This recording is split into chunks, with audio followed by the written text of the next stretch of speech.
Everybody. Welcome. My name is Dean, deanblundell.substack.com is where you can find us.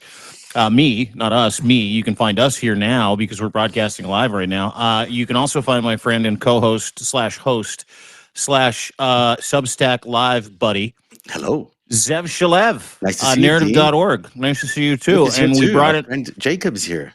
brought in a ringer today He did. because all hell breaketh loose with this fucking Yeah. unbelievably laundered 28-point peace plan. Turns out it's from Russia. Turns out shadow diplomacy is a thing, and it's all Trump knows how to do because he's a fucking gangster and he's dealing with Russian gangsters. So he sent his Russian-American gangster friend, Steve Witkoff, over to Russia with his buddy, his son-in-law, Jared Kushner, to divvy up what they want to do with Ukraine, which is profit. And Jacob, great to see you. The Intel briefing, which you are incredible at. You can find Jacob at Jacob Karsbo, Kaarsbo. Link in bio. Just hit that little chyron at the top, and you can follow Jacob. How are you, brother? Oh, I'm great, thank you. And you summed it up nicely. What's happening? And as you said, I'm a former intelligence officer, so what's going on really? Oh, it's mind-boggling. Can't Yeah, get because over last it. time we But talked, we were just talking about the rejection of the 28-point peace plan because it was laundered by the Kremlin. But, I mean, this goes way deeper. What do you know? Because your mind has been blown like mine has since we last talked. yeah, I mean, it seems this whole lot they're compromised. What we do know about Steve Witkoff is that every time he gets involved with Putin, what comes back are decidedly Russian talking points. What he comes back with could be written in the Kremlin. We had the confirmation yesterday that the 28-point plan was in fact written by the Russians, and that's been indeed the modus operandi throughout this administration. Yeah. That whenever Witkoff comes involved, it's a Russian print, and mad. The thing that came out last night, these shocking transcripts of Witkoff talking to Putin's senior foreign policy advisor, Yuri Ushakov. This was published by Bloomberg. It's quite stunning. I mean, it looks like Witkoff is coaching Yuri Ushakov how to convince Donald Trump about Russia's own plan. I mean, it seems almost treasonous to me. He's giving him like a Trump cheat code, how to convince Trump to get what they want out of Trump. Yeah, and I mean it's that whole discussion about whether the 28-point plan was Russian or was it American doesn't matter because Witkoff and Kushner and the lot, they pretty much agree with the Russians. So it's a cosmetic discussion really, because that's evident.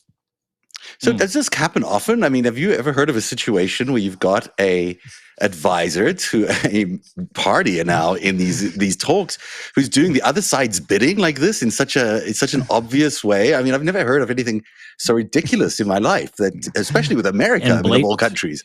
Yeah. Never ever. Well, it's history in the making. Every time this stuff happens. There's so many instances where this administration in 10 months have done stuff where you think, nah, this makes my brain freeze, and this was just the icing on the cake, I guess. Yeah, in this call, go ahead. Sorry. No, please go ahead. I was going to say, in the call, Witkoff literally scripts that Putin should say things like "congratulate the president" because you should say he's a man of peace. And then he also does this line here, and I'll just pull up the transcript here that you can see. He does this line. It says, "The real price, me to you, I know what it's going to take, Donetsk and maybe a land swap." He's basically giving away Ukraine's land in this conversation and explaining how, to get Trump on board for this. And then the things at the ends with here is Zelensky is coming to the White House on Friday. Ushakov says, I know that, chuckling about the fact that they've already got this sort of back room deal cooked up. It's stunning. It's mad. And, this whole thing, you can always argue about, security and what guarantees do the Ukrainians need, etc., etc. But, even though Steve Witkoff has no experience in the security field, what he should know after 19 months was at least that President Zelensky is the president of a democracy, and under the Ukrainian constitution, he cannot give away Ukrainian land. Right. So, this can't fly with Ukraine. I mean, even if Zelensky himself was a dumbass and thought, well, I'll just give away this and then we hope for the best. Even if he did that, he couldn't because he would be compromising the Ukrainian constitution. And he would be out of his job. so, uh, so, and the same thing with the NATO premise that Ukraine can never be a member of NATO. It's in the Ukrainian constitution. So even if Zelensky himself had been prepared to budge on this, he couldn't. It's like a game of charades, Bing, Dean. bing, bing, bing. Yeah. Yeah, well, that's all it is. It's all it has been for 10 months is charades. It's like that 3-card Monty, right? Where it's like, here you go, look over here, look over there. But it's much worse than 3-card Monty because this isn't a new relationship for Steve Witkoff and the Russians. He's been laundering Russian real estate money since the 90s in New York with a guy named Donald J. Trump. He just did it on a fucking commercial level. And what I got out of those texts, what I got out of the transcripts, and what I got out of the transcript of some of the calls between Ushmanov and Dmitriev, and then if you look back at how Steve Witkoff presented himself in these conversations, it felt way more to me like Steve Witkoff was Putin's guy, not Trump's guy. And I'd love your thoughts on that, both of you, because you've got history, Zev, and of course, you're a Danish intelligence spook who knows everything. You do. I'm going to defer to Jacob. I want to hear what his take is on this one. Yeah. This doesn't even require you to know everything. You just got to follow what's going on. Occam's razor. I mean, it is what it is. It's the easiest explanation. If our listeners, if they just scroll back to, was it late March after, was it Witkoff's first trip to Moscow? He came back. He appeared on the Tucker Carlson show. And he just came back and gave away this whole presentation about how fantastic Russia was, how fantastic Putin was, and about the Ukraine war, how the 4 Ukrainian provinces were really Russian at the end of the day. This complete nonsense, this complete farce, this complete fallacy that the Russian propaganda spews out. It was just like a Russian propaganda show going out on in the MAGA world. In the White House, though, I mean, it's happening inside the White House, inside the executive wing, inside the Oval Office. They've got this, stooge basically, who is advising not the smartest president in the world about what to do, and I've never seen anything quite like this. It seems so galling. And to your point, Dean, this guy is not just a Russian-funded guy. He's connected to the Russian mob, which is connected to Putin as well. So it's like, a Russian mobster inside the White House telling the president of the United States what to do and leaking information to Putin's advisor.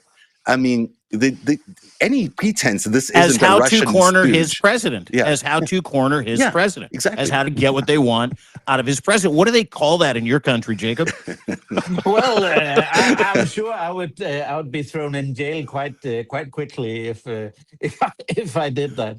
So right, I mean, you would. That's quite simple. You can get sent into jail for much less than that. But, right, especially as a government officer, right? I mean, it's impossible to imagine him taking this kind of action and taking Putin aside and giving him such information, such detailed information about how to get Trump to go along with this. And keep in mind, that's just one phone call, Zev, right? Like, we just got transcripts for one phone call. These guys have met like a dozen times, right? How much worse could it be if that is all we know, number one, and it's guaranteed far, far fucking worse for the United States of America, and even worse for Ukraine. And Jacob, I want to pivot to that real quick, is where's Ukraine at with this? Because, we've heard stories. I had Lev on, and I'm sure you watched that this weekend, the peace plan is a joke. It's Donald Trump just projecting that he's got a peace plan, wants to have it done before Thanksgiving. Ultimatum for fucking Zelensky. Do it by fucking Thanksgiving. Gobble gobble. And he's like, oh, by the way, we find out the same day that this was actually written by the Russians and it was shoved through Google AI and translated and just handed it to him. So he's effectively leaning on him for a deadline of Russia's demand for capitulation. Now they know that. I was shocked to hear that they agreed to any of the core principles. I don't know if any of that is true, but that is the reporting today. The Ukraine has agreed to core principles. Where are they at with the operation? Where are they at with the treason? And where are they at with the peace plan right now? Yeah, I would say I think the game the Ukrainians and the Europeans are playing is just a game of trying to avoid that Trump goes all in with Putin and that the whole engagement that is still is in Europe and that people thinks that people tend to think will hold that can still be salvaged somehow. I'm trying to explain to people, but open your eyes because we are in a world where these people are just throwing sand into our eyes, but I think the Ukrainians are trying to salvage something, and then they want to see if the buck finally stops with Putin, but there's no chance of that happening. So Yeah, there's no chance that Putin it's a agree to grand this. illusion that that Trump will suddenly say, "Oh well, Putin doesn't want peace." But that's bullshit. Everyone knows with just a little bit of sense that that Putin doesn't want that, and that Trump just basically doesn't give a shit and just want to normalize relations with the Russians. I just I'm one more quite question I got to ask confident. you because if I'm quite confident that the Ukrainians know all this because they're the least naive of all the right. Europeans. So I think it's many of us in Western Europe that have duped the Ukrainians into this kind of approach. That's exactly what I was going to ask. Is Ukraine actually doing this in order to say, hey, we're playing along, we're doing this, and now Putin is not going to agree to any of these alternative proposals that they've put. So they're engaging in the process. Putin's going to reject them. Like smoking them out? Yeah. And then then the West, including America, should be able to pressure Putin, or at least try pressure Putin more directly with economic sanctions and other things like that. I'm not saying under Trump, but I'm just saying this whole idea of putting America and Putin like sort of on the back foot here. It takes away their advantage. Yeah, I think you're right. I think it does because it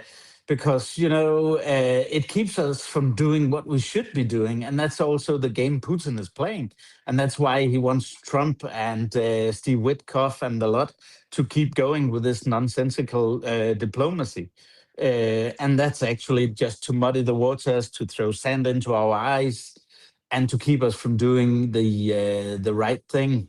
So I think it's deeply troublesome that we engage in this kind of crazy nonsense that would lead to absolutely nowhere. It's a bridge to nowhere, and we know that, and that's really sad. But it's because the Europeans are so scared of the whole NATO, the American armed forces that are still here, the command structure that relies on the U.S. support, and this whole thing of not being able to deter Russians on their own, and what could happen in the Baltics, etc., etc. So I think that's what drives it. That's so interesting. Okay, so last question I would have for you, Jacob, before we let you get on with your evening. I know it's nighttime there, and you probably have a nice lager to get to. Got a book to write, apparently. Yeah, he's got a book to write. Yeah, we'll talk about that. On this stuff. We'll talk about that in just a second. But the last question I have for you before we get to your book, which I'm very excited to talk about because we just chatted about it briefly on text. Witkoff, Kushner are headed to Moscow right now. Is that what I understand?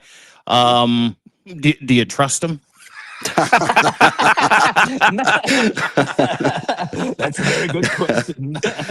Not the least. And I'm certain there's going to be another Russian plan coming back from it, and how Trump will then play it with the Republicans, and they've been more vocal in the opposition the last week. Mhm. Thank God, well, a few of them. But at least there are some that have been vocal, and how Trump will play that when in about a week's time, when we get a Russian blueprint back, we shall see. But it's not going to be any kind of mediation or negotiation or something that is remotely going to fly with the Ukrainians and Europeans. And of I know, course, Christian. we're not going to get the profit taking portion of those meetings either. Probably not. You get But Rosneft, you get Lukoil, you get a part of yes. Nord Stream. Get a part of Canada's Arctic plan. Yeah. You get all these other Yeah. things. Let's quickly, Jacob, if you can, Yeah. tell me about this book that you're writing, because Mm. you said you could join us for a few minutes because you're writing your book. I don't have that kind of Yeah. discipline, by the way, but congratulations. Tell us I about have this a book. journalist helping me. Oh, do you? Okay, good. Thank God But, you didn't call me. but anyway, it'll be out in English. It'll be out in English as well. So it's not only in Danish. And it's actually about this whole relationship between Trump Inc. And Putin and the Russians, and what that means for a small European intelligence service, because the intelligence implications of this is deep, Mm, and our whole security has been compromised. If you like imagine that you're an intelligence service in Europe and you're running a source in the Kremlin, I bet you the source in the Kremlin wants guarantees, absolute guarantees, that his information, of course, his data is not being shared with the Americans. mm, They've all seen what's happening. They probably all know the past, and what has happened with Trump and Putin in the past. They also saw just the most obvious of things. When Putin jumped in the back of the beast over there at Anchorage, yeah. So weird. shivers down their spines. Mm, So, I mean, they are not going to do any dealings with the European intelligence service. I can guarantee you that much. And if they haven't been exfiltrated, they've probably just disappeared, because they'll all be afraid that they can be identified, mm. and then they know what happens. So, our ability to recruit sources in the Kremlin relies on whether they will trust that we never share anything with the Americans now. And do you think that's That is happening? This scary sharing? shit, Yeah. right? It's scary shit, and it's crazy, but it's the same with Canada and the Yeah. Five Eyes community. You cannot. No source, no human source will risk Mm, his or of her course. life to work for you, because they know there's a high risk that their information will be compromised. Mhm. So is that sharing completely stopped? Do you think that between these Mhm. European intelligence agencies and America, has it stopped? Has it just come to nothing in order to guarantee these sources? Yeah, I will say the intelligence business is not a business where you take risks like that. Hmm. Right. So that's everyone knows it can be fatal. Yeah. Hey, It's hey, likely to wink, be wink. fatal. Yeah. It could be really So deadly. I mean, these so people so so have lost that lives. means, yeah. So that means, if you think back, Aldrich Ames and all the American sources that were compromised, even a very very important source, Oleg Gordievsky, that Hmm. was recruited here in Copenhagen by the MI6 and our service here jointly. The whole story of that, how he was exfiltrated out of Soviet Union back then. it's the same all over again. Yeah. Now it's just not some donkey that has that is a lost soul that's in risk of compromising everything. It's the president and his top dogs. Yeah, and the FBI and the CIA. Amazing. It's funny, you've been at this for probably a couple of decades, and I haven't seen you this apoplectic. Put your hand on your face and go, "I've never seen anything like it." I mean, it's just like you've probably seen some shit, but you haven't seen anything like this. And the intelligence part is scary. Nah. To your point, Canada has basically decided we're not sharing anything with the United States of America. It's something where you would usually say, just if you go back 2 years, if someone had said where we would be at this point now, everyone in the intelligence community would say, shut up, you conspiracy theorist. Right. But as you know, it's the goddamn truth. I'm curious about who leaked this. Do you think it came out of the State Department? I think it came out of the State Department. That's what the rumor is. This the leak is actually out of the State Department, which would be for Rubio to gain some Could be. I mean, it certainly gives him some leverage. It certainly pushes the It's pretty woke. It's a pretty woke move by Rubio. Yeah, if you ask me. Could be. Yeah, but what happened on Saturday there with the two senators coming out and said, Rubio tells us it's a Russian, and then Right. Even McConnell came out and to said save that. his own ass a few hours later, he said, "No, that." Right, he did that. So yeah, and the guy and the head guy that came out and said Rubio told us that this was a laundered plan from Russia was Mike Rounds, the most MAGA of MAGA dudes on the planet. That was the shittiest of shit shows. Yeah. Jacob, you're always full of such good information, and I love the intel, and I love hearing the inside stories about your work in the intelligence community. And I can't wait for this book. So go write it, because we want to read it. I have a hard deadline on Monday. So you got to finish your book by Monday? Yeah. Sounds like a great weekend. So it's only the manuscript. Okay. But I do apologize to any listeners here that have checked out my intel brief from this morning, because there was something going on with the sound in the last half of it. So the whole bit about Witkoff going to Moscow next week was inaudible. And because of this book, I haven't had time to do a new one. My apologies. But anyway, all our listeners here have heard really what I said in that short video this morning. Okay, well, redo it, because people are clamoring for real information and the truth, and you drop it with receipts. So Jacob Karsbo, former Danish intelligence, former UN Security Council member, all around fucking great dude. Thank you so much. Intel Briefing. Please give him a follow and a sub at Substack. You can find him at Jacob Karsbo, Karsbo. Please give this man a sub. He is incredible, and he's on the right side of things. Thank God, because he knows a lot of shit. Thanks for doing this, dude. Really appreciate it. Thank you, Jacob. Always good to see you guys. Good to see you. See you later, my friend. Bye-bye. Take care. Jacob Karsbo, former Danish intelligence officer, bigwig, former member of the UN Security Council. And that should scare the shit out of people. No longer sharing intelligence with the United States. Oh, my God. How did we get here? The CIA and the Danes have always worked very, very closely together. They've always sort of been the same. You just think about CIA offices in Europe, and this is I've discovered later in my research about all this stuff. A lot of them are in Copenhagen. They've had a sharing agreement for a long time. It's just a neutral country that's respected. It's easy to work with. So there's lots of exchanges going on. And I think for them, it must be pretty remarkable to have all of that. Having to pull back on that relationship, which has been so fruitful for them for so long. It's a big deal. And it's dangerous for Americans, right? Oh, yeah. Because you've got a bunch of Americans traveling around, Europe, Canada, different parts of the world, well-intentioned Americans. A lot of them now are sewing Canadian flags onto their backpacks and telling everybody they're from Canada because they get beat up and shit. It's a true story. It's a fucking hilarious story. They've always when I was like younger, are you Canadian? No, I'm not Canadian. I'm American. I just don't. The Americans hate it. Americans are hated you around the world. No, fuck, I'm Canadian. I'm totally Canadian, 100%. They're like, you got a Russian, you got like a Southern drawl. Nah, brother, I'm Canadian. I'm from Toronto. No, you're not.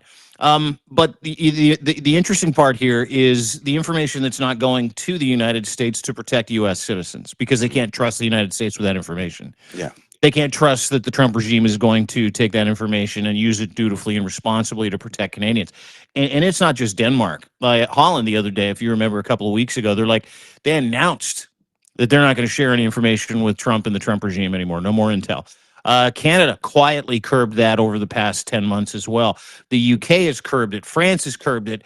Australia has either curbed it or stopped it.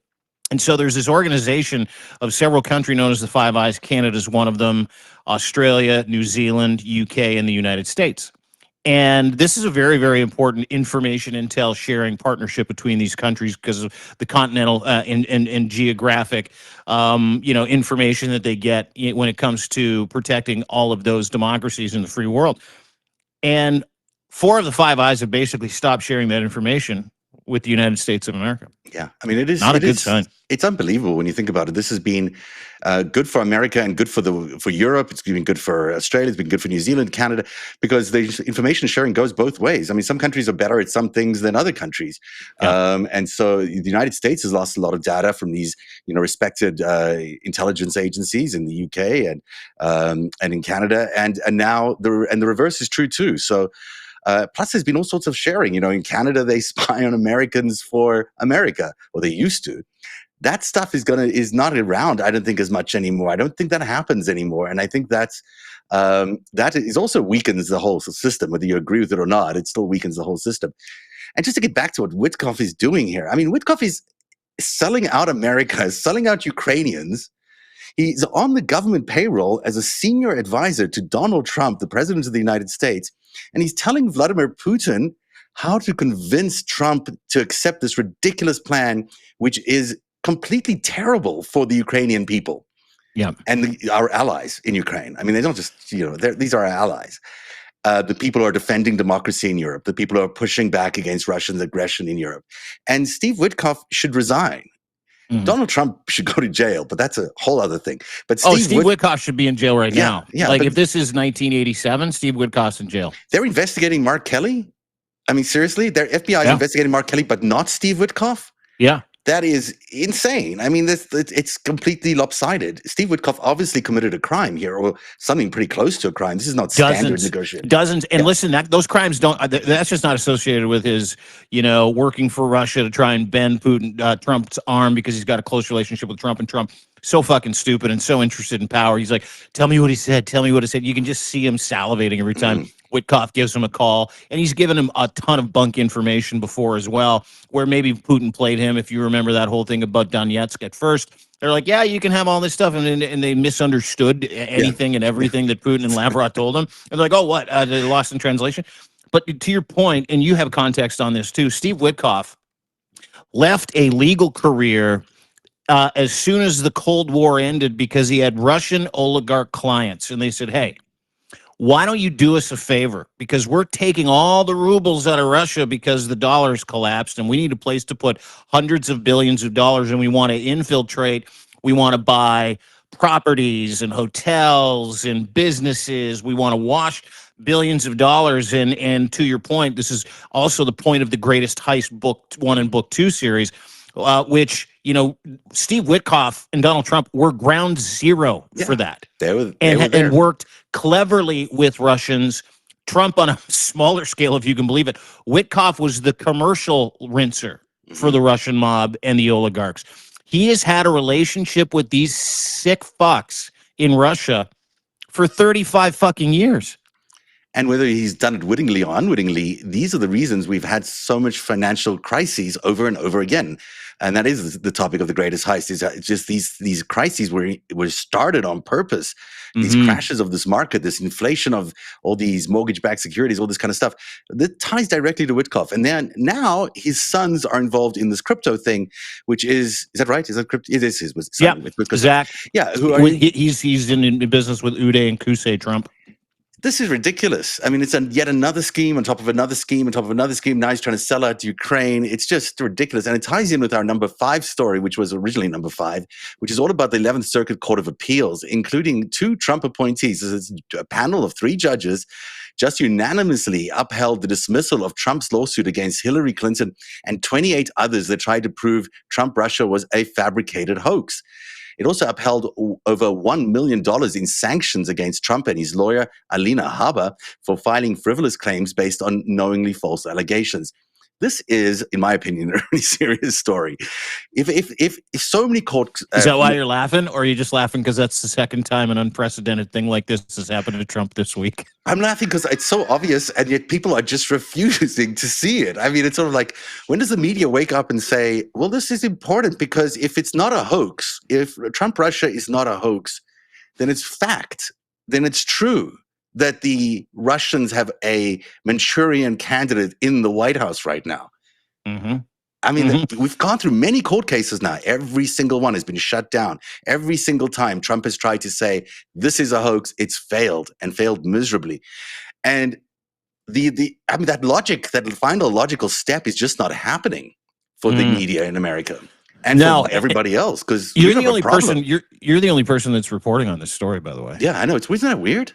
Yeah, it's at narrative.org. Go and check it out. It's about the Trump-Russia hoax, Trump losing this lawsuit that nobody's talking about. Yeah. Nobody's talking about it. And this lawsuit was his last chance appeal of an appeal to convince a judge that he had been slandered, saying that he was absolutely working for the Russians, and he's trying to prove that he's not. And he's got a car park lawyer, Alina Habba, who it just continues to lose for him. It's fucking amazing how he keeps finding these women to continually put themselves in the line of fire, who's now been sanctioned to the tune of $1 million along with Donald Trump to pay restitution. Do you know why? And according to your story, yes, you do, because you wrote it.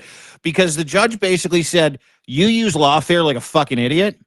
You have lost this case over and over again. This is malicious prosecution, and in no way are you entitled to any fucking damages because you did the shit, dude. And you can't prove you didn't. Yeah, what he's trying to allege in this lawsuit was that there's some sort of RICO, conspiracy, a conspiracy between all these people to fake the fact that he is connected to Russia. And the judge was saying, well, this has just failed anyhow. The reason he lost had to do with the fact that he was just, had filed it too late. And he claimed that he never filed it the first time because he was so busy with the That was a great story. That was a great part of the story. Can we just pimp that? Let's pimp that for a second. Yeah. They're like, dude, you're like 2 years too late. Statute of limitations has also ran out on that. He's like, I was busy being the president. I thought you'd cut me some slack. And they're like, it's not how the law works, dude. It's not how the law works, but also, it's not designed to be a conscious decision. It's if something else is holding you back from filing a lawsuit, fine. If you're being held under whatever duress or whatever, but if it's your own decision to decide to do the business of state versus filing this lawsuit, then it's your fault for not doing it, and you can't just claim that you were too busy to file the lawsuit, so you're doing it late. But on the merits of the case alone, he's trying to allege that there was a conspiracy with Hillary Clinton and all these people to fake what we already know to be completely true. We're watching it happen. We see it every day. We just talked about it right now in the last segment.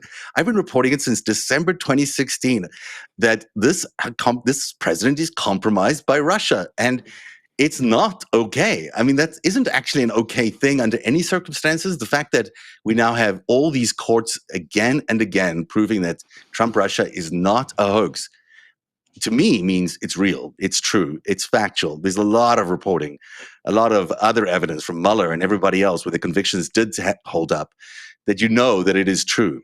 And so we can't escape this fact. I don't know, like 42 people in his first administration went to prison for it. Yeah. He pardoned all of them. Yeah. There's probably something there. Yeah. I'm thinking there's something there. Yeah. It blows your mind away. On the other hand, he did have some good news, I guess, out of Georgia. This is story number 4 today.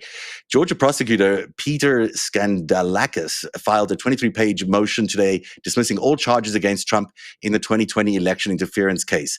The Find Me 11,780 votes call, remember that one, calling the prosecution flawed and impractical because Trump's term runs until 2029.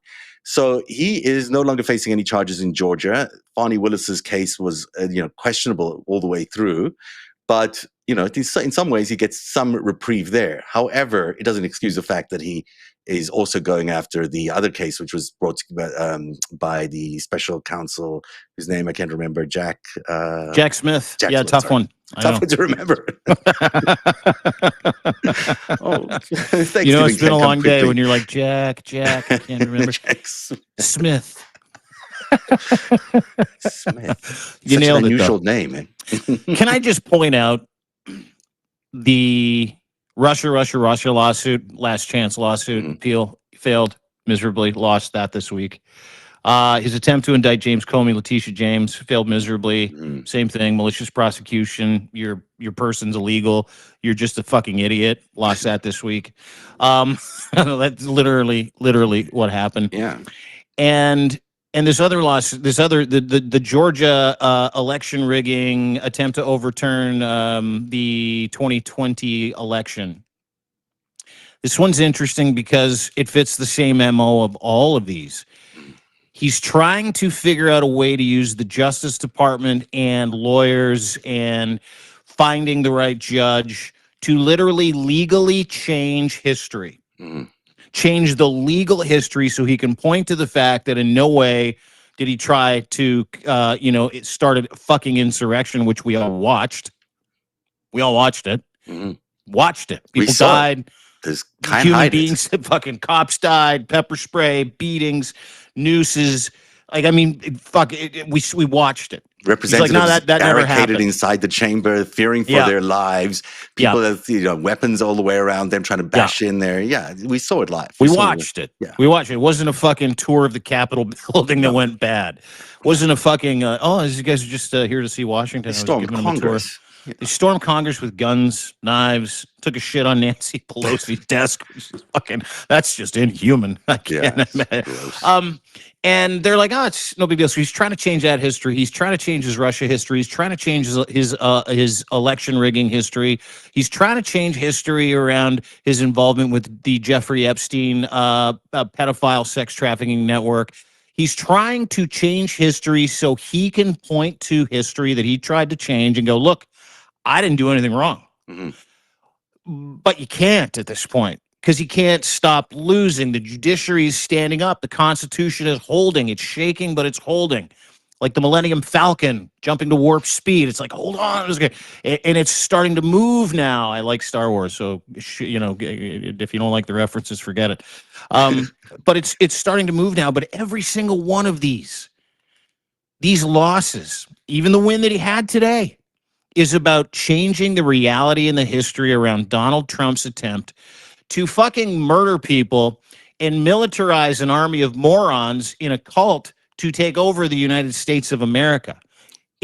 Every one of these lawsuits, every one of these losses, even this win today, it is all points to one thing and one thing only: trying to legitimize the most illegitimate con man, rapist, pedophile president in the history of presidents around the fucking world, not named dictators who've killed hundreds or thousands or millions of people. That's what he's trying to do. He's trying to put daylight between what he's done, and he's losing that battle time after time. He would have won the Georgia thing if he wasn't out of office in 2029. That's just a fact. He's got that stupid fucking Supreme Court immunity. And this is how he does shit. This is just how he does this shit. Rewriting of history is not just rewriting of history and there's another set of facts we forgot about and we didn't get. It's complete wholesale propaganda from the Russians created in some warehouse somewhere in Russia where they've come up with all these theories about what might have happened. They've been pumping it into the brains of Americans for the last 10 years, including his own brain. Maybe he even believes some of this shit, but it is propaganda. It is not real. And what he's trying to do is get the courts to change reality, reality and believe. But the good news, and what you're pointing out, and it's so good on Thanksgiving that we're getting these opinions out, and it's all happening, I believe, well timed, because we ought to be really grateful and thankful that our system has held up. I mean, it is remarkable that in the Trump Russia story case, you've got two judges that he appointed. He can't really say that it's biased, it's conservative, appeal court. He appointed these guys, and even they are saying you're way out of line, like you're way, way, way out of line on this stuff, which means they're also accepting the reality that he is working for Russia. So, the judiciary is standing up to him, and it's not just the activist, left-leaning judges that they like to call. It's also the conservative judges that he appointed that are doing this. And I think that's really good news for America, Well, let me add a couple other postscripts on there. I don't know if you saw it, but Judge Boasberg, who put out a federal order to stop the deportation of Americans and migrants. If you remember that, Judge Boasberg did it, and they're like, fuck it, we're sending them anyway. He's now going to indict people criminally for it, and he asked for the information from the DOJ as to who gave the order to let those planes take off anyway. Trump immediately was like, "Does Christie know?" Yeah, which is good, by the way. It's going to happen to everyone in that entire regime, in the entire cabinet. All these people who took these decisions thinking that somehow Donald Trump is going to protect them. He has a history of selling absolutely everybody out. You name it, he's sold them out in these past. Every single person he's worked with, everybody. We saw it last week with MTG. Do you think he is going to try and defend any of these cabinet people, even if he is in power? And I don't think he's going to be in power. These people are all facing criminal prosecution on a serious level. And Kristi Noem faces criminal charges. And all these people are breaking the law repeatedly. Pam Bondi, Kash Patel, all these guys, they're breaking the law. And none of them have immunity. None of them have immunity. No. Like Trump can pre-pardon anybody he likes. But depending on where they get charged, how they get charged, none of the people that he's forced into this criminal enterprise to do his bidding of illegal orders. These are all illegal orders that he's trying to relitigate as legal. And he can't, even though he said the other day, when I give an order, it's legal because I'm the fucking president. Okay, Nixon. Yeah, it's not true. Doesn't work like that. Doesn't work like that. And this Pulte guy, the guy who does all these mortgage fraud investigations, Swalwell was on TV today saying he's going to sue him for invasion of privacy, and I think he's going to win. And Swalwell was like, these people are all going to be held accountable. They're not, as early as next year, this house is going to flip. And I said this yesterday, and I really believe it. Next year is a presidential election. People need to treat it like a presidential election because there is no ways, if you look at the trajectory of where we are now, a year out, and we already know all this stuff, we haven't even got to the Epstein files. Do you really think Donald Trump is going to survive the Epstein files on top of all this other stuff that he's collapsing, invisible daylight in front of all of us every single day? By next November, he is going to be so illegitimate and so ridiculous that people are going to be demanding his removal. And the people who can do that removal is the new House, which is going to be elected in November. They'll get the House before the midterms. He might be impeached, they will. To be convicted, they're going to need. I think they're going to need a new Senate. Maybe not. Maybe they'll reach a deal before because he's such a lame duck.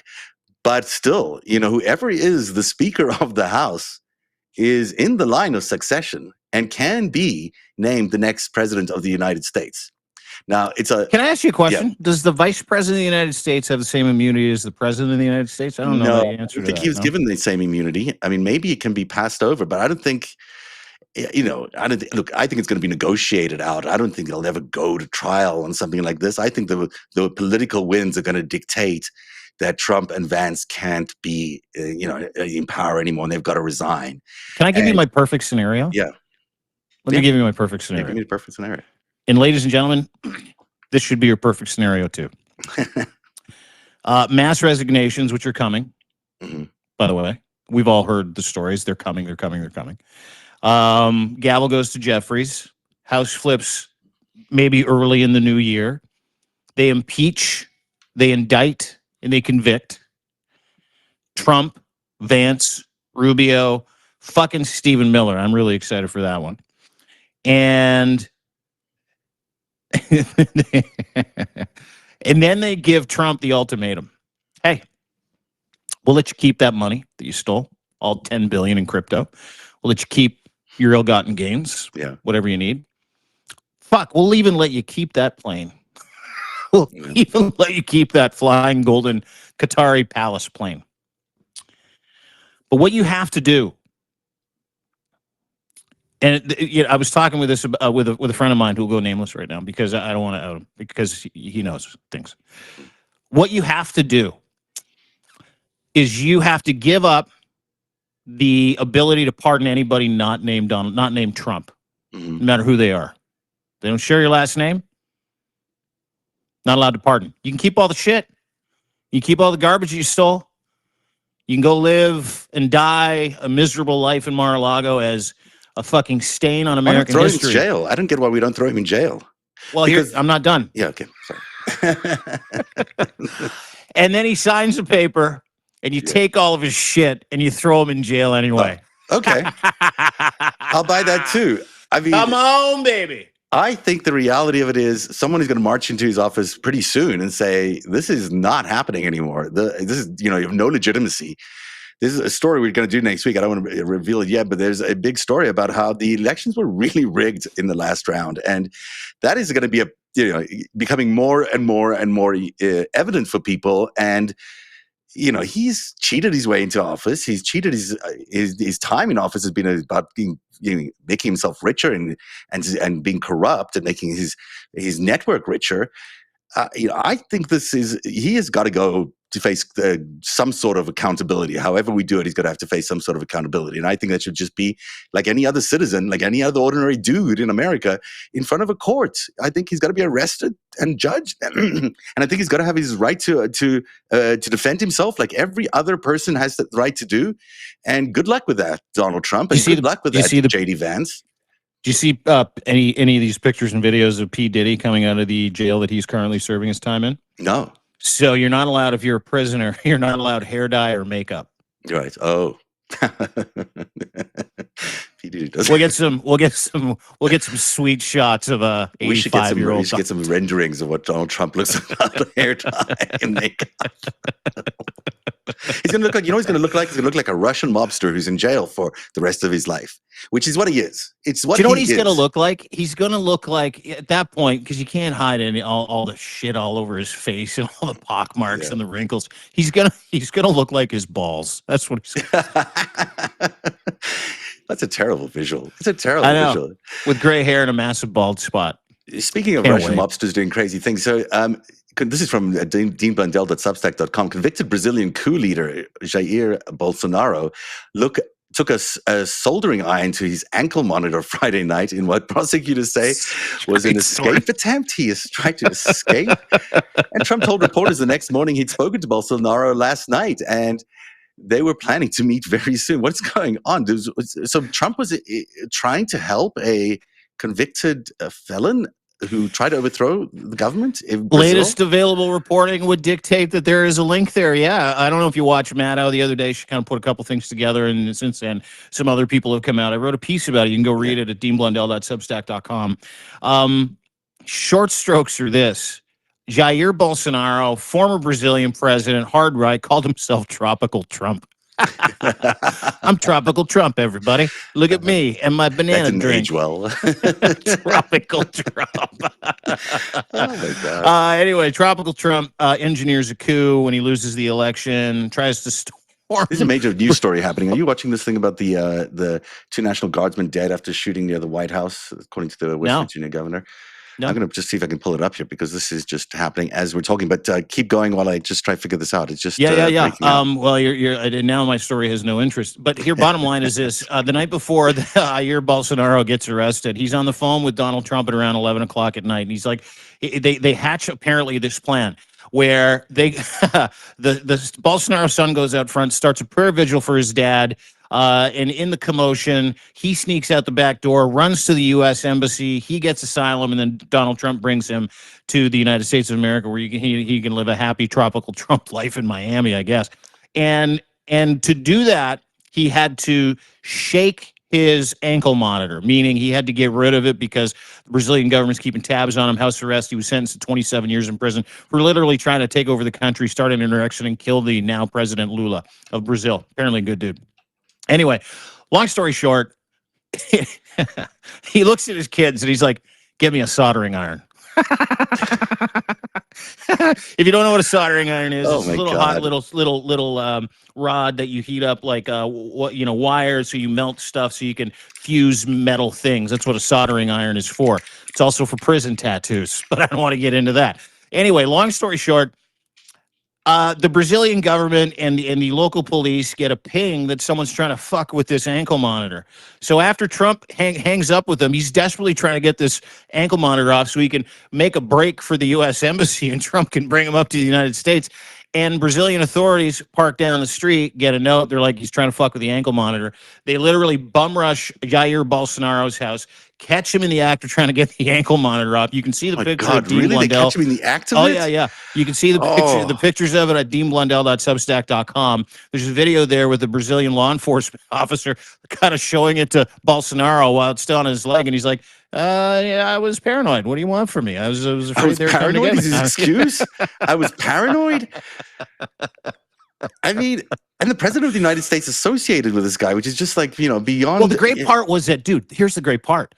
So they ask him about Bolsonaro the next morning after he gets off the phone with them. Now, Bolsonaro has been arrested. They go, hey, Trump, what's up with Bolsonaro? He goes, that gentleman, I talked to him last night. I'm going to be visiting him very, very soon. We're going to be meeting very, very soon. Didn't say where. And then another reporter's like, really, that's fascinating because they arrested him for trying to escape his house so that he could go to the fucking U.S. embassy so he could leave the country. He tried to flee his 27-year jail sentence. And Trump's like, what? So Trump didn't know, eh? And they're like, had no idea. So he had been picked up like literally fucking minutes after the fact. He got off the phone with Bolsonaro. So he now has a Bolsonaro trying to escape Brazil problem on top of all the other fucking problems that he has. That is great unbelievable. Story. Let's let me catch you up a little bit on what's happening in D.C. So according to some sources here, this is the scene live, by the way, 2 West Virginia National Guards members were among the troops shot near the White House in D.C. today. The governor says at least one has died and the other is hospitalized. 2 National Guard soldiers were shot Wednesday near 17th and I Street in Northwest in downtown Washington, D.C., just a few blocks from the White House. Authorities say a suspect is in custody and emergency responders transported 3 people, including the suspect, to area hospitals. So two National Guardsmen. It's hard to tell exactly what the situation here. Of course, these guardsmen were patrolling D.C. as part of the. Well, to be fair, they were probably picking up garbage and using weed whackers to clean up the park. That's what I mean, it could be something as mundane as that they were doing. So there's various reports coming from the scene. Some outlets initially describing both guard members as in critical condition before the governor confirmed one fatality. So we have two of them shot near the White House. We don't have very much else other than that. This is the scene. I guess we'll keep watching it. There's, it'll be interesting if 2 of these guardsmen are shot. Well, first of all, awful story. Right. Anytime, someone who volunteers to protect their country that gets sent into a city to effectively pretend like there's a problem, that none of those guys wanted to be there, or girls. Mm-hmm. They're there. So 2 get shot. One's dead. Is that what you said? It looks like it's. I'm going to say 2 are shot. I'm not going to say that anyone is. They did confirm one, but I'm not sure. I want to confirm fatality. One. I'm going to say there's 2 shots, and we'll leave it there because I don't know if I just don't have a confirmation from this other source. But there was one report earlier that there was a fatality unconfirmed on that one. So let's just say 2 shot for the time being. Okay, so breaking news. Obviously, everybody's joining us right now. And I know some people are in the chat are already kind of alluding to this. I've seen it. I've seen the 2 words false flag, but let me just kind of slow that down just for a second. I'm going to be very interested to see if this person is trans, mm-hmm. Yeah, that'll be Antifa, mm-hmm. member of the LGBTQ community. And I'm very interested to find out more about the suspect and how this Trump regime chooses to describe the suspect, their ideology, where they're from. And I'm very interested in the subsequent tweets from certain people in the Trump regime and how they frame this. Because if past nightmarish shootings like this that have happened or any indication, this promises to be a powder keg. It's so hard to tell at this point, and you always have to be so cautious. But you're right. Every time one of these events happens, it seems to happen at a point in the news cycle where the president might benefit from a distraction. And it looks like he could benefit from a distraction on an otherwise terrible week for him. Another Witkoff, terrible week. Russia, Comey, On the Russian other hand, decision, Epstein. it's such a bad idea to send the National Guard's troops in to do all the local policing inside a city, because that's really not what they're trained to do. That, is it any surprise that things are going to go bad? And if they're going bad, it's still the president's policy to bring in National Guards people into a scene like this. You have to wonder whether it just backfires on that level too, because these are not people who are trained for community policing in a city like DC. That's just not what they're trained for. Yeah, in DC, it's funny because he's been running around talking about no crime in DC. You can walk around everywhere. But up to date this month, there have been 6 murders. Last month there were 8. There were 13 the month before that, if I'm getting my math correct. These are the 3 months that the National Guard has been. I mean, there's been really, and I mean, it's. I've got killed now. So now sorry to interrupt you there. Sorry, so the West Virginia governor said that the guardsmen were members of the state's deployment to Washington, and this is New York Times, 2 National Guard members killed in shooting near the White House, and that the attacker has also been shot. This is the New York Times, just updated moments ago. So the story goes on to say, it back says that more than 2,000 National Guard troops deployed in Washington in August after President Trump took federal control of the city's police and mobilized the troops in what he described as a crackdown on crime. But this is, that changes the story. It shouldn't, but it does change the story, of course. Well, yeah, because they're dead, right? Yeah. It's so much worse. And the other option here in terms of, because I know we all want, and again, bless the families of these 2 National Guards that were murdered today. No matter what and who and how, that is a thankless thing to be doing while you're being hunted or you're being shot. So we put the false flag thing on the table. Let me just introduce another impetus for stuff like this. That wouldn't have happened if the National Guard wasn't there. That wouldn't happen if Trump hadn't terrorized migrant communities, probably.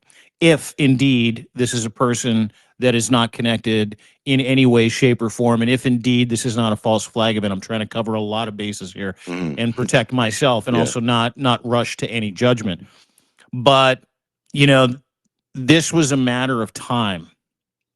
And this won't be the last one.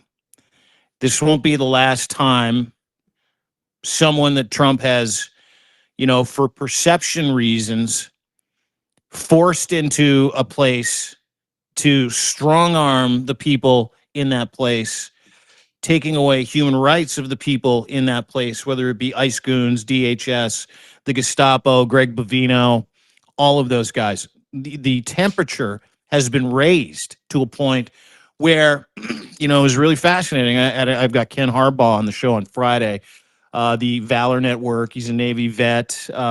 He's part of the Midas crew. Just a great dude. We're doing a little bit of work together.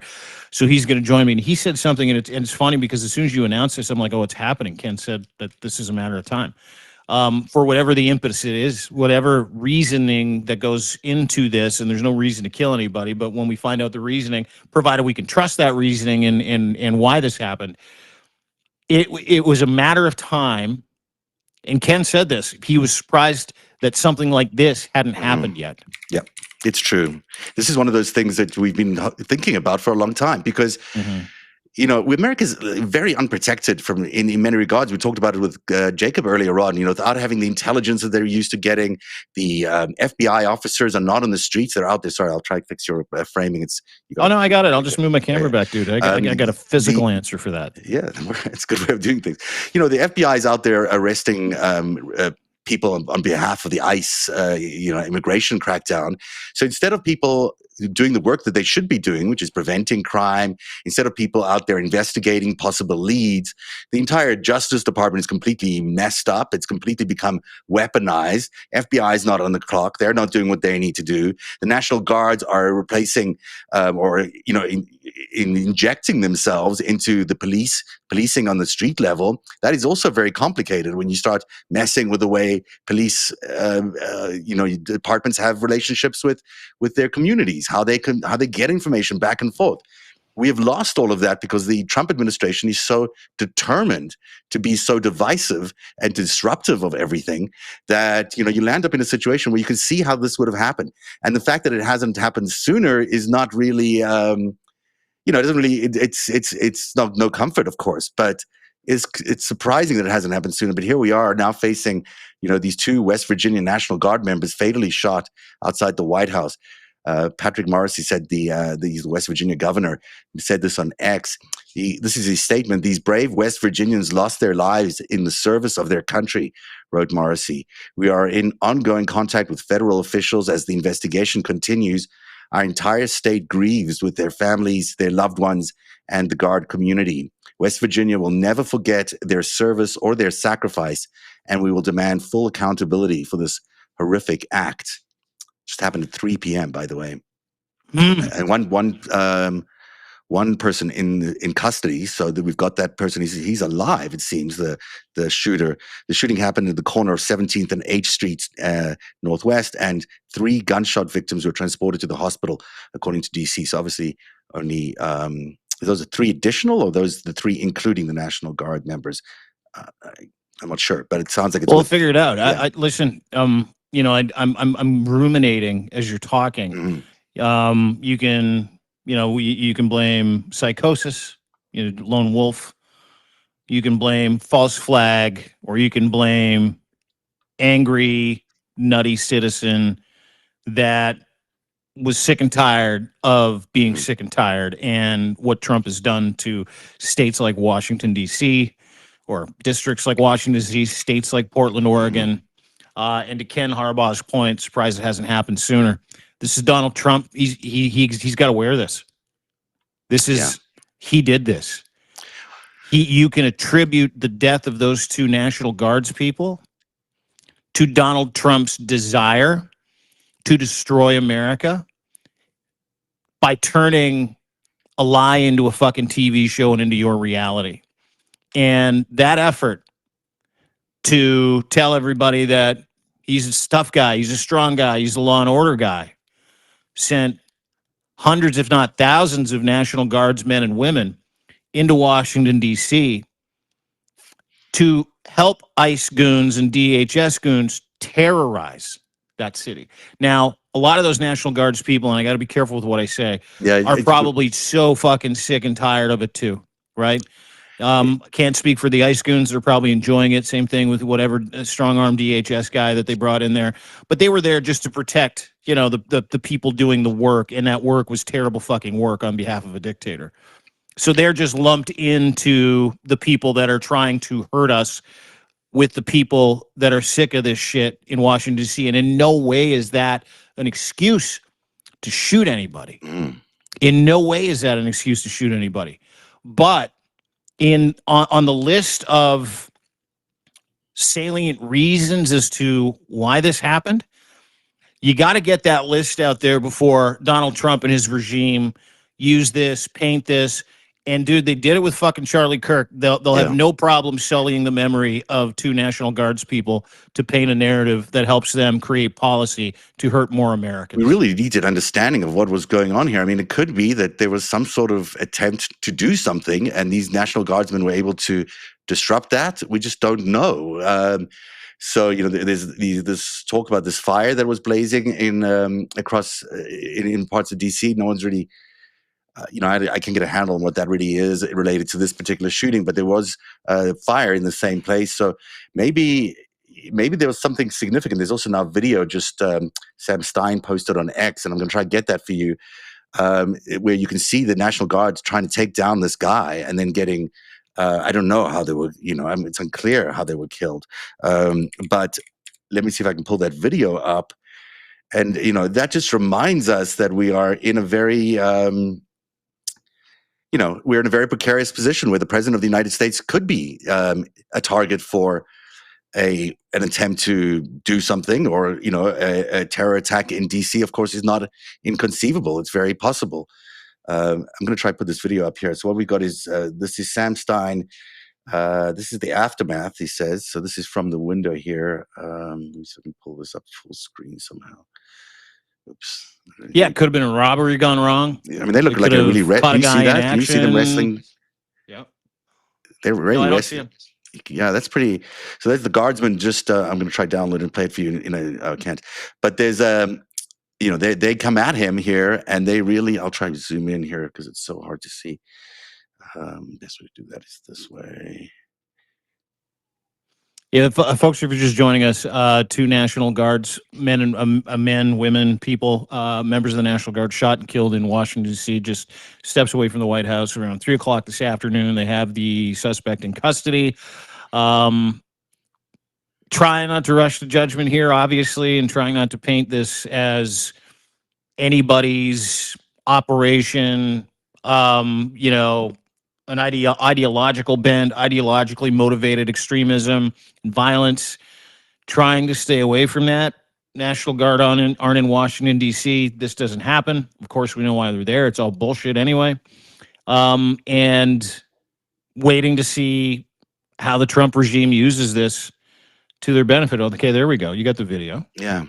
Explain it to us. Walk us through it if you can. It's hard for me to tell exactly what's going on here. I'm going to just scroll up here and actually show you the previous video that was posted by Stein. So just take it from the top here. Now you can see there behind that bus shelter, you've got these National Guard guys looking like they're trying to subdue somebody. It's hard to tell exactly what they're doing, but there's a lot of police around there as they're trying to subdue somebody from doing something. But those are National Guard uniforms that they're wearing, and that's the police they're doing as well. So I'm going to just show you this next video as soon as this one runs out, but let's just see how it develops here. And there's a lot of police presence around. I'm going to see, maybe I can lift the audio up for you.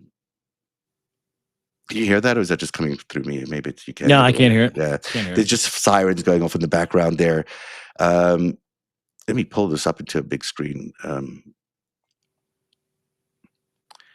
So that was the original scene. You had people,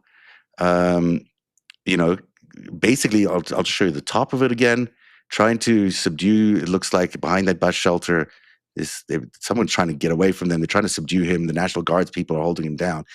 And then the police show up. And then here's this next piece of video.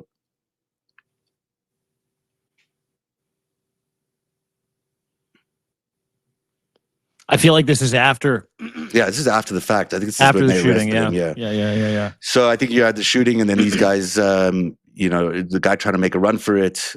And now it's unclear if he was shot as well, because if that guy does not look like he was shot. That guy was on the ground, but not obviously struggling. It's hard to say. That might be a body right there. All right. Sorry if that offended people. One of these things about doing this live. But obviously a big developing story happening right now in DC, where you've got these two National Guardsmen who have been killed by a gunman of some sort. And then it looks like there was, we saw the body there of what looked like it could be either a guardsman or the victim or the shooter. Things developing quite quickly here in one of these live breaking news situations where you just can't tell exactly what is going on, because any attempt to understand this from our perspective, we just can't guarantee that we know the cause of any of this. But it is highly, highly suspicious, as we pointed out. Every time we have one of these shootings, they seem to happen at very, very, I don't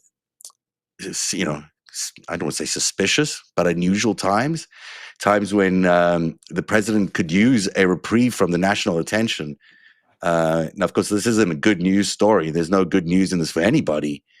But, two National Guards people being killed is a distraction as well. Now, we don't know any of this, and we don't jump to those conclusions, but the White House currently under lockdown.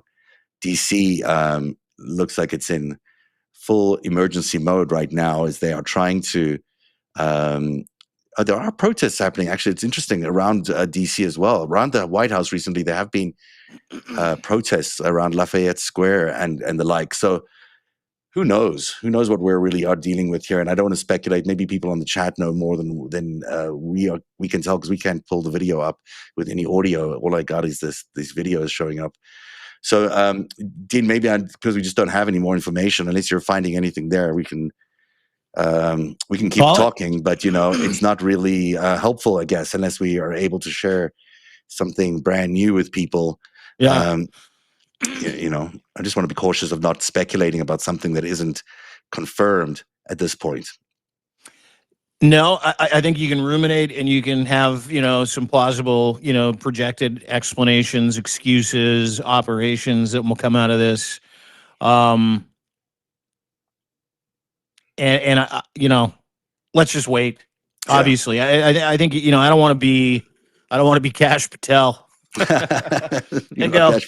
You're not. It's Antifa. I found bullets. Like I don't want to be that guy, and I don't think anybody should, especially where something like this has happened. There's going to be an outpouring of emotion.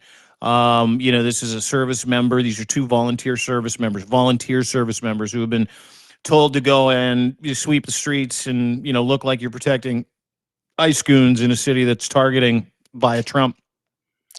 Yeah, it doesn't look like the guy was actually, attempting to get to the White House. It was just happening in the vicinity, according to the Secret Service. Yeah. Secret Service members at the scene did not fire shots. He said there is clearly a altercation, an exchange of gunfire between the suspects and the National Guard members who died. We also saw them subduing somebody who may have been shot in that video. So all of that indicates that there was at least, an exchange of gunfire between these guys. It could have been anything from an ordinary crime to a terror attack. We just don't know. Or a false flag. Yeah. Yeah, or a false flag, or any of these kinds of things.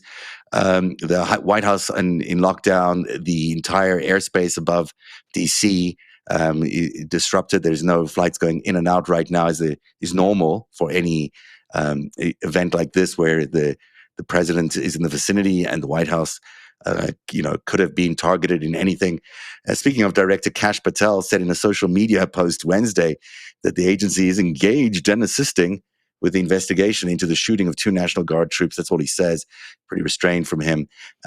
Senator Jim Justice of West Virginia said in a statement on social media that he's staying in close contact with the National Guard and federal law enforcement.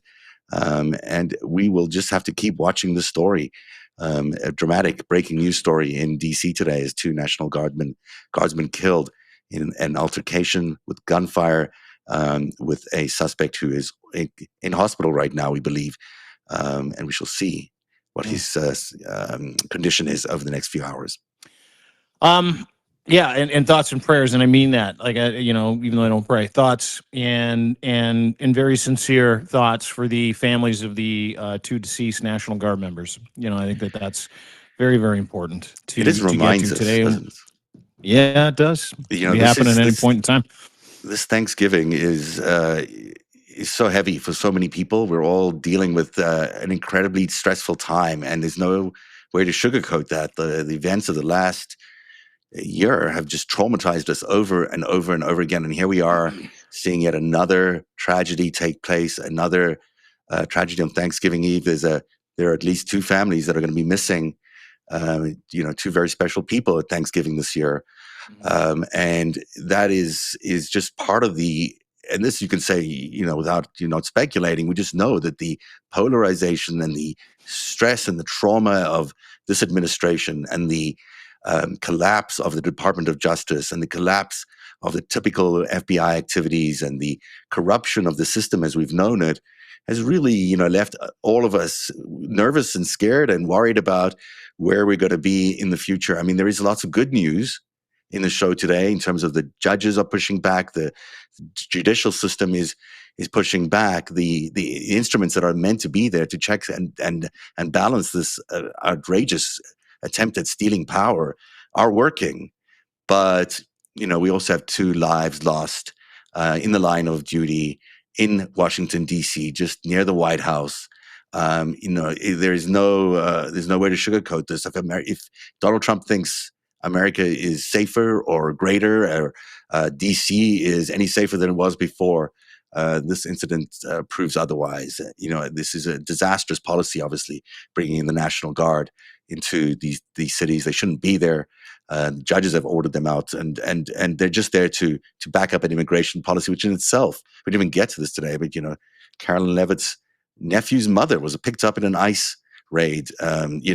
Just spectacular hypocrisy from this administration over and over and over again. And here we are witnessing on Thanksgiving Eve as people are preparing to, stuff the turkey and do what they do with their families and get together. And we have 2 lives that have been lost and 2 lives that need to be remembered. And this is a serious situation that America's in. We are not, it's easy to laugh. We laugh a lot of time on the show. There's lots of, because this is such a pathetic administration. But there are lives on the line. We spoke about it with Jacob earlier on. Around the world, there are lives on the line in the United States every day as they're trying to implement these policies. The lives on the line, obviously, around Venezuela, and when people are fishing and they're getting blown out of the water. There's lives on the line because of the criminality of all these orders, the criminality of all these things that the troops are being asked to do. We do have a lot to be thankful for this Thanksgiving, and we certainly have to be thankful for the fact that everybody who's watching right now, everybody who is been fighting the good fight to keep democracy alive in the United States has done so triumphantly. Everyone needs to be really proud of every pushback we've done over the last year, because that pushback is working. It's clearly working. A few months ago, we wouldn't have had these same judgments come out. We would not have had the same pushback against Donald Trump as we're seeing now from the GOP, whether it becomes the Epstein files or whether it's all these other things. That pushback is coming because the people who are watching right now, and the people in America have stood up and they've understood the truth and they fought back against this regime, and they have won, essentially. We're not quite there yet, but we're going to get there. So there's a lot to be thankful for. So well said, my friend. To the point where there's 2 people that won't be at a Thanksgiving table this weekend that are supposed to be serving their families. Instead, they're serving Donald Trump's vanity project in Washington, D.C. That's why they're dead. Yeah. I also want to bring up a shuddering fact. I just looked it up. This is the first time in America's history a member or more than one member of the National Guard has been murdered by a U.S. citizen. Very first time. Wow. Never happened. Ever, ever, ever.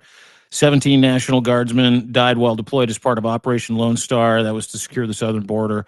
1988, 3 National Guardsmen among 8 people killed in California helicopter crash while on duty. That's it.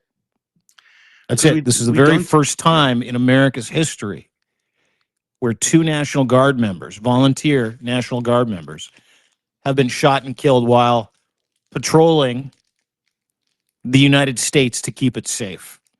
What's behind that is the temperature created by one Donald J. Trump in this regime.